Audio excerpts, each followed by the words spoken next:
Assalamualaikum warahmatullahi wabarakatuh. Di sini saya akan menerangkan mengenai regresi linear berganda dan uji asumsi klasik pada data time series.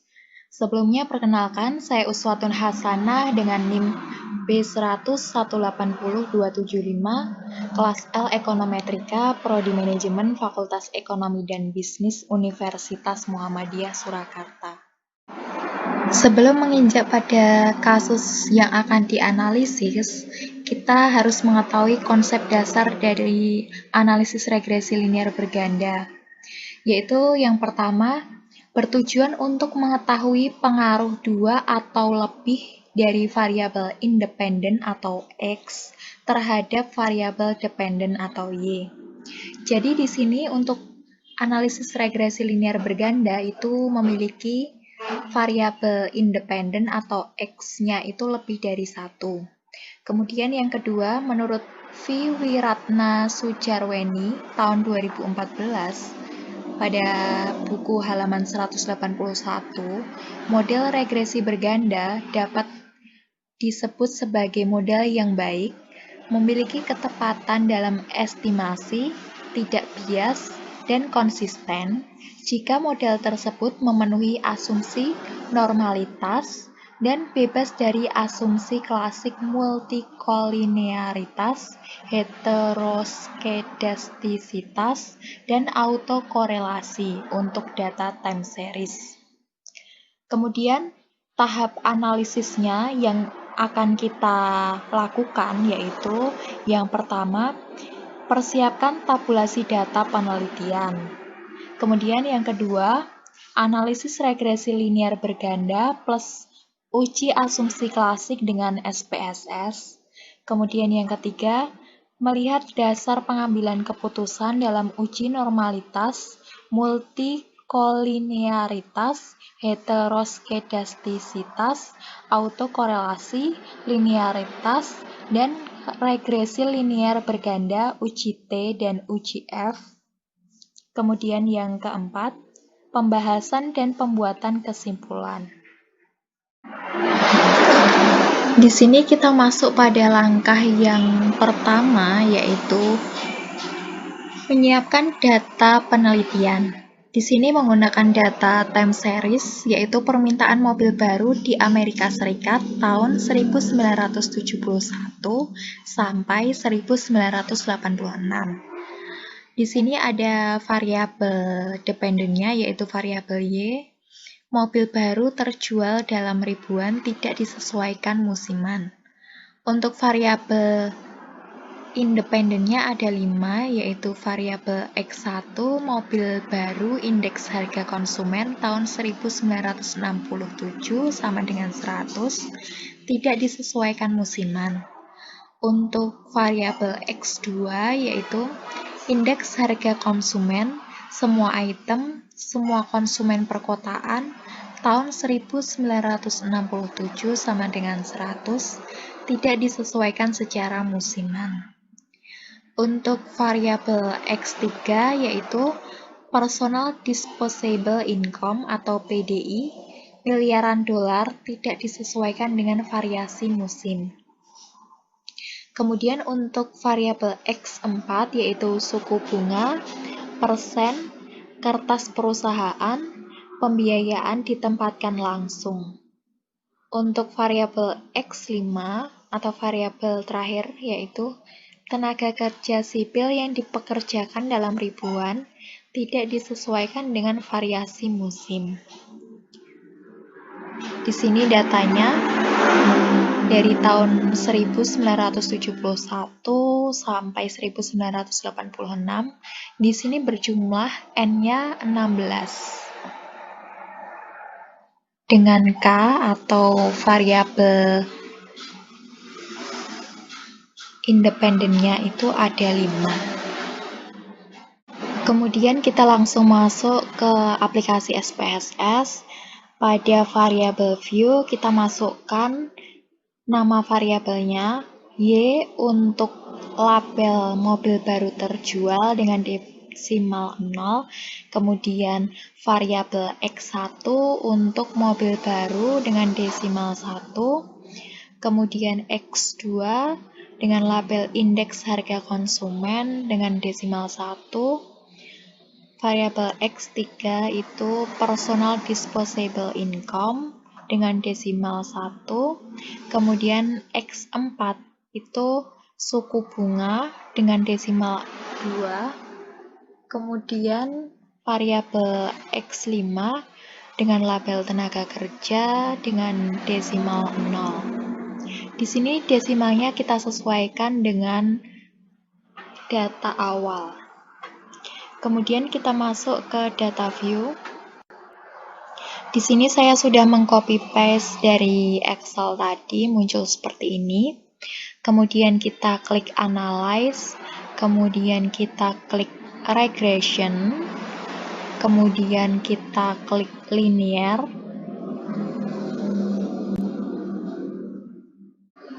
kemudian kita masukkan variabel dependennya yaitu mobil baru terjual atau Y. Kemudian untuk variabel independennya yaitu mobil baru atau X1, indeks harga konsumen atau X2, personal disposable income atau X3, suku bunga atau X4, tenaga kerja atau X5. Kemudian kita klik statistik. Setelah klik statistik tadi, kemudian akan muncul seperti ini. Kemudian kita klik deskriptif untuk menampilkan deskripsi pada output SPSS.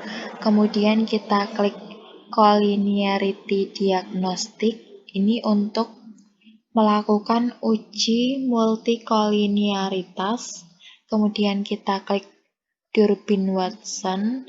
Ini untuk menampilkan residual yang akan digunakan untuk uji autokorelasi.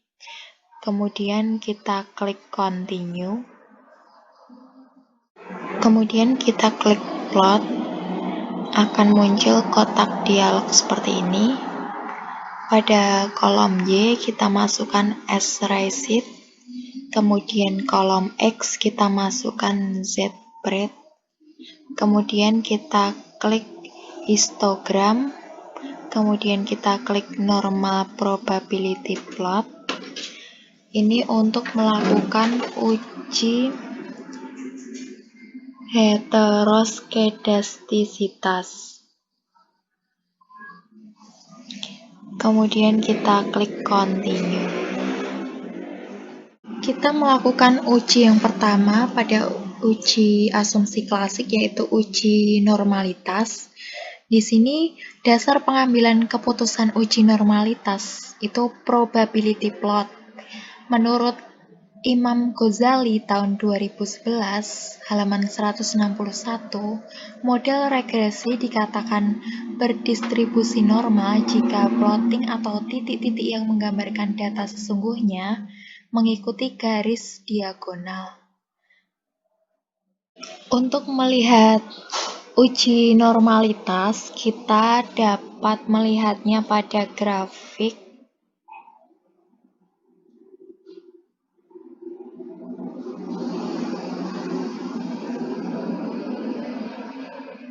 Normal P plot of regression standar residual.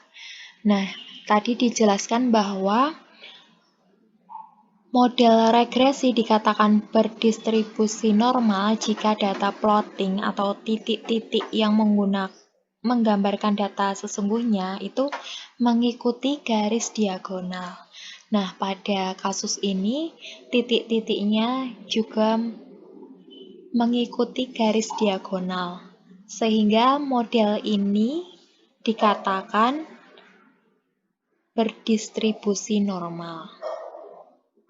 Kemudian uji asumsi klasik yang kedua yaitu uji multikolinearitas, yaitu dengan dasar pengambilan keputusan uji multikolinearitas, yaitu tolerance dan VIF. Menurut Imam Ghazali tahun 2011, halaman 108, tidak terjadi gejala multikolinearitas jika nilai tolerans itu lebih dari 0,1 dan nilai VIF itu kurang dari 10. Untuk pengujian multikolinearitas, ini kita lihat pada tabel koefisien. Nah, di sini koefisien, di sini ada nilai toleransi sama VIF. Nah, tadi dikatakan bahwa tidak terjadi gejala multikolinearitas jika nilai toleransi itu lebih dari 0,1 dan nilai VIF kurang dari 10. Nah, di sini untuk X1 yaitu mobil baru itu 0,004, artinya kurang dari 0,1. Kemudian untuk VIF X1-nya 236,429, artinya lebih dari 10. Untuk X1-nya terdapat gejala multikolinearitas. Untuk X2-nya indeks harga konsumen, di sini terlihat nilai toleransinya 0,002, artinya kurang dari 0,1. Kemudian pada nilai VIF-nya yaitu 505,449, artinya lebih dari 10. Ini juga terjadi gejala multikolinearitas. Kemudian pada X3 yaitu personal disposable income, di sini nilai toleransinya 0,003, artinya kurang dari 0,1. Kemudian VIF-nya 298,393, artinya lebih dari 10. Ini juga terjadi gejala multikolinearitas. Kemudian untuk suku bunga atau X4, di sini toleransinya 0,201, artinya lebih dari 0,1 dan nilai VIF-nya 4,981, artinya kurang dari 10. Ini berarti tidak terjadi gejala multikolinearitas pada X4 atau suku bunga. Kemudian pada X5 atau tenaga kerja, di sini nilai toleransinya 0,022, artinya kurang dari 0,1 dan nilai VIF-nya lebih dari 10, yaitu 44,988. Ini berarti ada gejala multikolinearitas pada X5. Jadi untuk kasus ini terjadi gejala multikolinearitas. Uji asumsi klasik berikutnya yaitu uji heteroskedastisitas. Dasar pengambilan keputusan uji heteroskedastisitas itu scatter plots. Menurut Imam Ghazali tahun 2011, pada bukunya halaman 139, tidak terjadi heteroskedastisitas jika tidak ada pola yang jelas, bergelombang, melebar kemudian menyempit pada gambar scatter plots, serta titik-titik menyebar di atas dan di bawah angka 0 pada sumbu Y. Untuk uji heteroskedastisitas, kita cari scatter plotnya, itu berada di paling bawah pada output SPSS.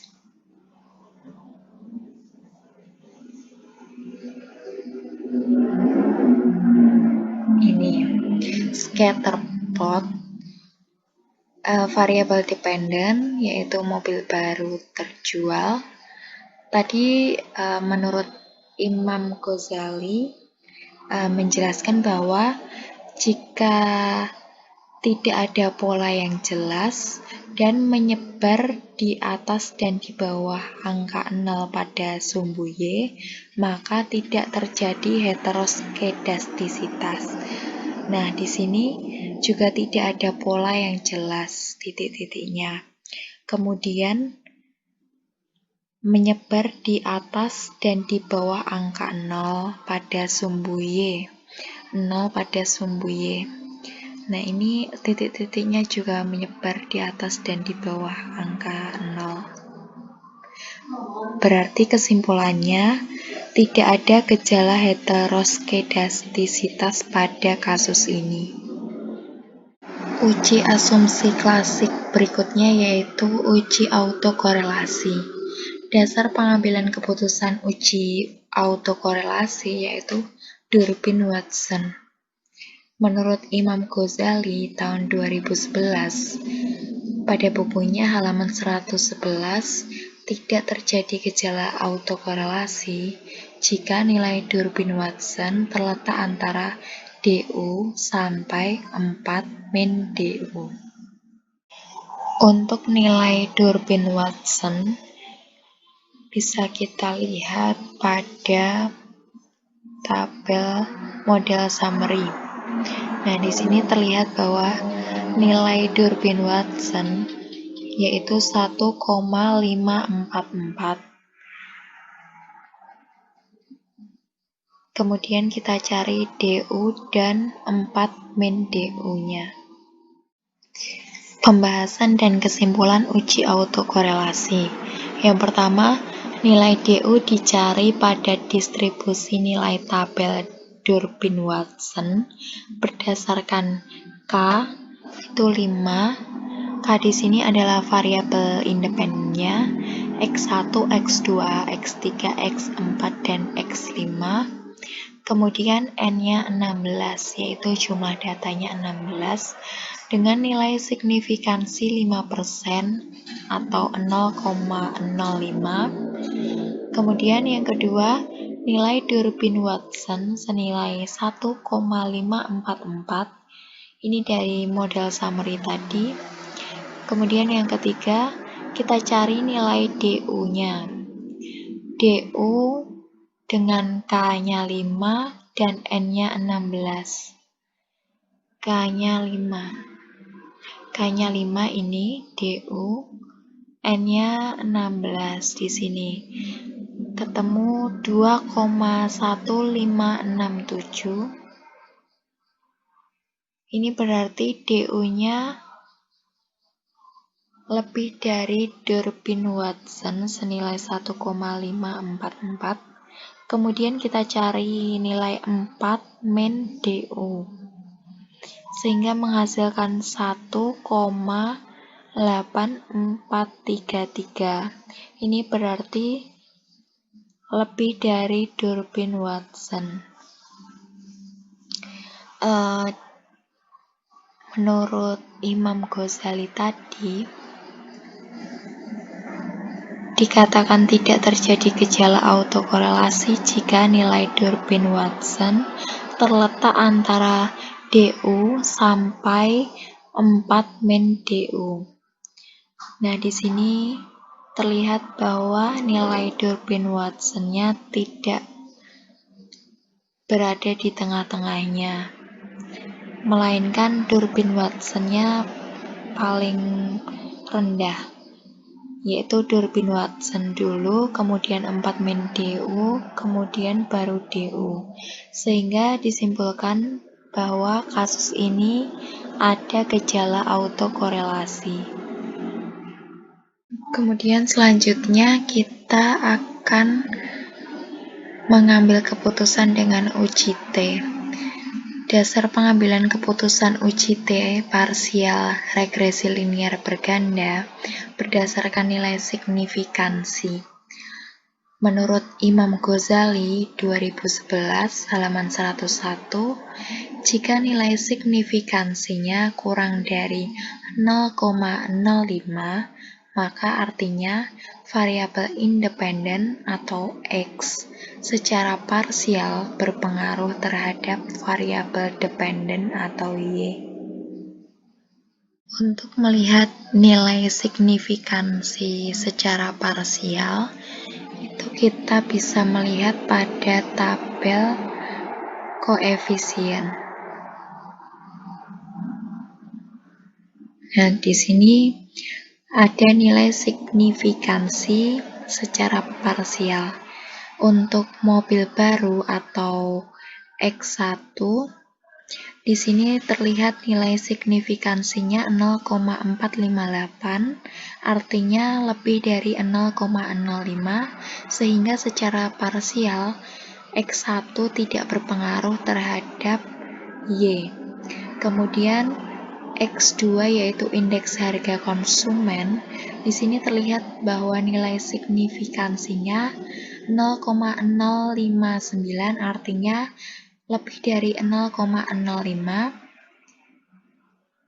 berarti bisa diambil kesimpulan bahwa X2 tidak berpengaruh secara parsial terhadap variabel Y.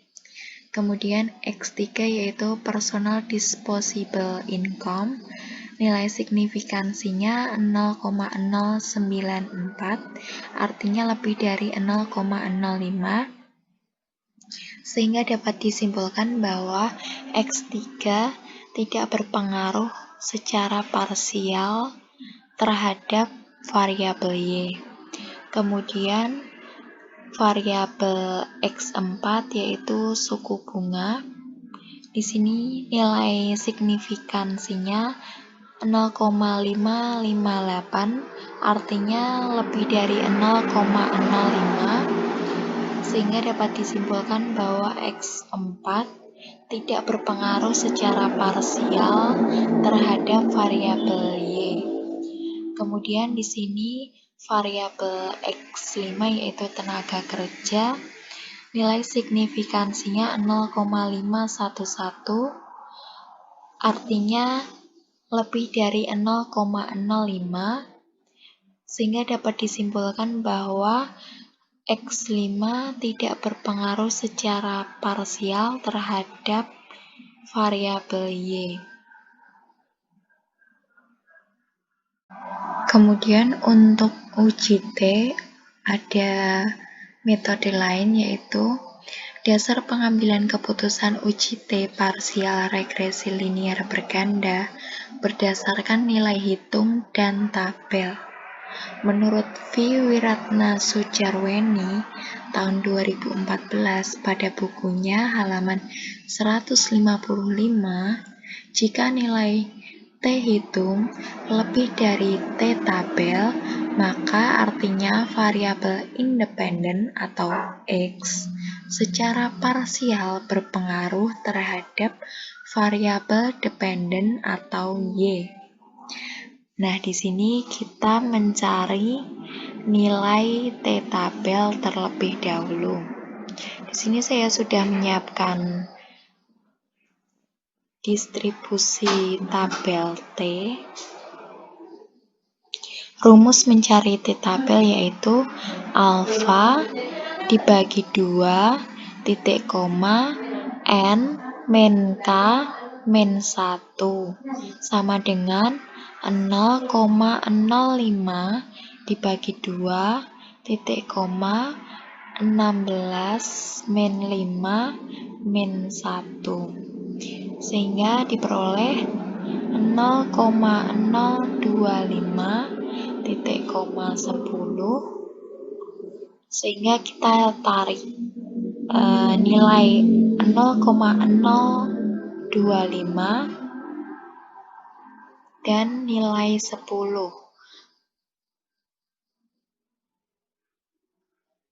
0,025 kita tarik sampai nilai 10, sehingga memperoleh nilai 2,22814.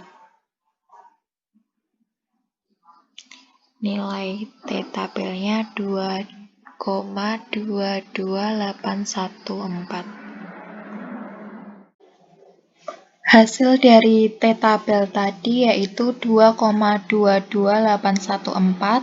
Kemudian kita lihat T hitungnya pada kolom koefisien.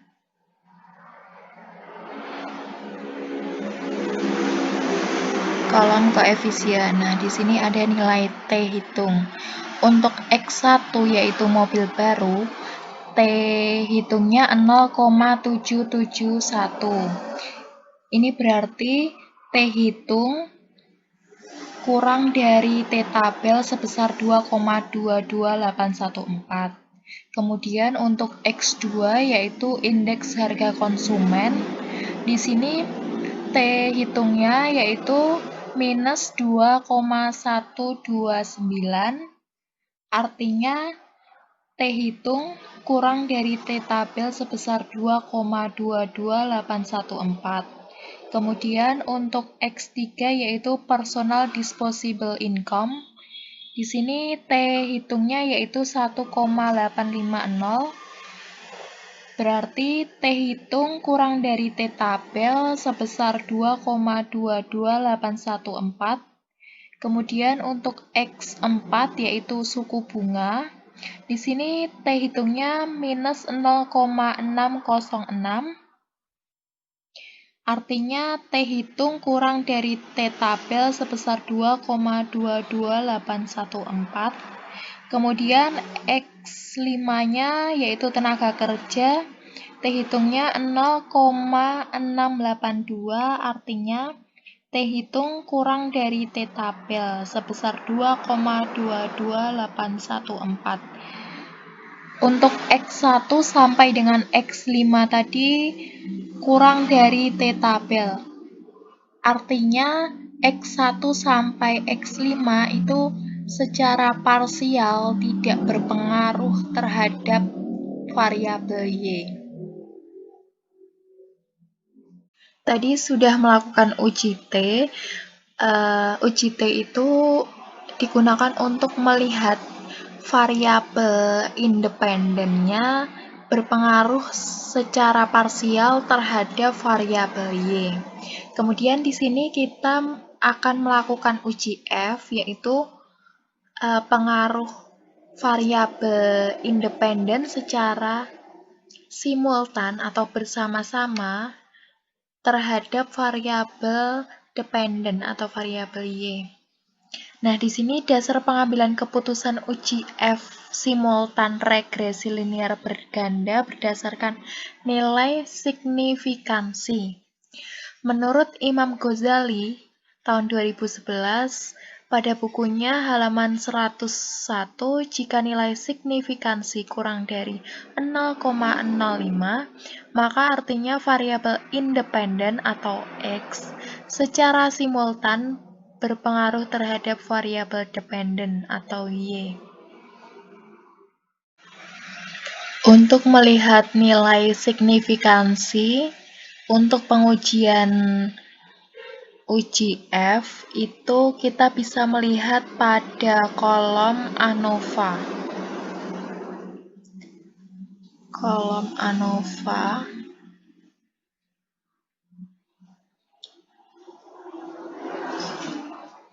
Nah, di sini terlihat bahwa nilai signifikansinya 0,006.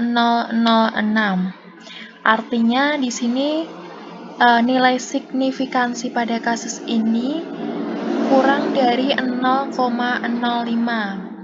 Berarti variabel X1, X2, X3, X4, dan X5 secara simultan berpengaruh terhadap variabel dependen Y. Kemudian untuk uji F ada metode lain, yaitu dasar pengambilan keputusan uji F secara simultan regresi linear berganda berdasarkan nilai hitung dan tabel. Nah, menurut V. Wiratna Sujarweni tahun 2014 pada bukunya halaman 154, Jika nilai F hitung lebih dari F tabel, maka artinya variabel independen atau X secara simultan berpengaruh terhadap variabel dependen atau Y. Kemudian kita lihat nilai dari F hitung. Kita bisa melihatnya pada kolom ANOVA. Nah, di sini terlihat bahwa nilai F hitungnya sebesar 6,400.